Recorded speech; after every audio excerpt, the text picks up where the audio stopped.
Hi, Soph. Hi.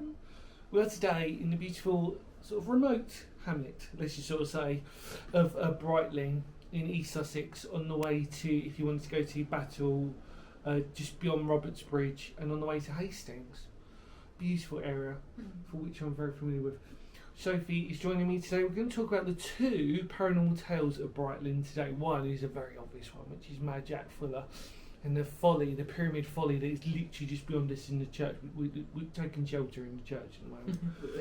So enjoy the two tales. We're going to walk you through them, and yeah, see you on the other side. Bye.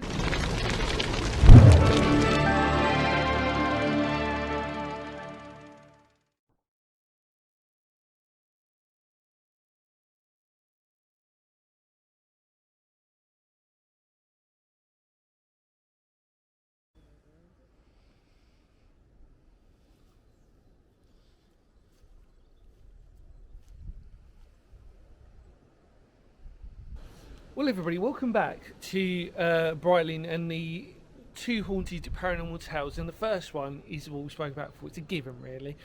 It's Mad Jack Fuller and the pyramid folly in which he's buried in behind us, next to, if I take you around here, the church. It's obviously where you saw us start. Before we carry on talking about this story, feel free to check out Sophie's going to take photos of all of Mad Jack Fuller's, well, almost all of them, I think, today, in the Instagram link below. Please check that. Also, if you kindly do me a favour, me and Emma a long time ago, hi Emma, we did Mad Jack Fuller's Follies, and we did a video on them as well. So check out the video below with more interesting history on that. Emma was local to the area, so she sort of like gave me a beautiful insight into it all. But me and Sophie are going to rekindle all of that for our own memories. And so, what better way to do it? So let's talk about the paranormal story that is associated with Mad Jack Fuller. So Mad Jack's obviously buried in the pyramid, that obviously what you're seeing, obviously, which is within the churchyard.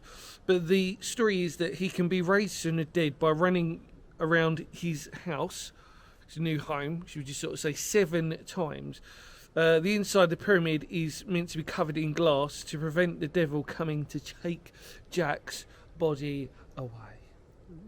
Very scary. So basically, we can, make him reborn again. No. But wonderful little story, obviously associated with Mad Jack and his eccentricities. God, wow, yeah, no, that's a good one today. So, before we leave, we'll just take one final look around. I really hope you sort of appreciate that. It's interesting, actually, as you sort of saw at the beginning, that the church have done like a little sort of superimposing of Mad Jack just in the doorway. So, yeah. So, Mad Jack. So, basically, like I said, you run around it 7 times. Whew, can't do that. No. And, like I said, the inside of it is meant to be glass to protect you from the, to protect you from the devil. There you go. Right, we'll take a look around and we'll see you for the paranormal story, the final one, number 2. Come on.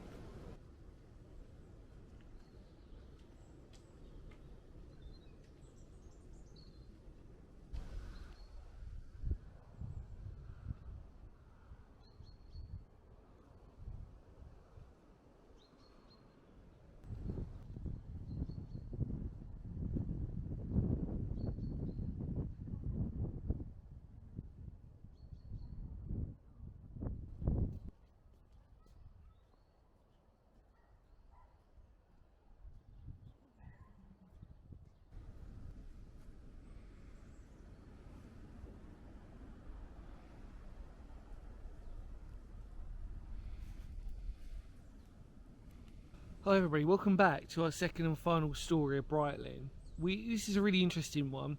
So we're on Mountfield Road, which is a really sort of creepy sort of place anyway at the best of times. It's sort of one of these sort of like side roads that sort of like weaves in and out really of sort of like the back roads of the sort of countryside that we're surrounded in really. The story goes that there's a ghost that is said to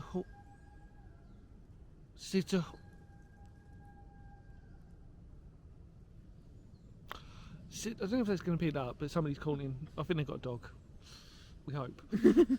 We're situated at the moment where we are on Mountfield Road at the top of Darvel Reservoir. And the story basically goes that the wooded area, which is literally surrounding us, right behind us, is that there's a tall man in black that's said to haunt these woods. And basically this spooky figure is reportedly the ghost of a local drug dealer that was murdered in the middle of the 20th century, so in the middle of 1900s. And basically there's meant to be a manifestation that haunts the woods around this area, right on Mountfield Road. And this is really, we reckon where we are at the moment, where we're situated, is on the bend, and it's basically on the top end of Darvel Reservoir. And so it's pretty much round here, and there's a few places you can sort of park up and walk your dog. And obviously there's also the escalator for the gypsum mines that are around here as well, that you can sort of like traverse over, which is really cool. But there are 2 paranormal stories of Brightling in East Sussex. Really hope you enjoyed them. And imagine if you're driving down there on a dark night and you see the figure of a tall black man, and it's reputedly meant to be that of a local or former local drug dealer that had got murdered. Anyway, any more words to finish history? Thank you so much for coming along with us. Thank you, Sophie, for joining me. Feel free to check out Sophie's Instagram below, which obviously got all the stuff on Mad Jack Thriller and his follies. Cyclist, there you go. And also check out the video where me and Emma did Mad Jack Thriller's follies down below. But like I said, check out Sophie, because she's going to probably do a collage of the whole Mad Jack Thriller stuff. Take care. Feel free to spread the word, channel. Much love. Really? Kapow.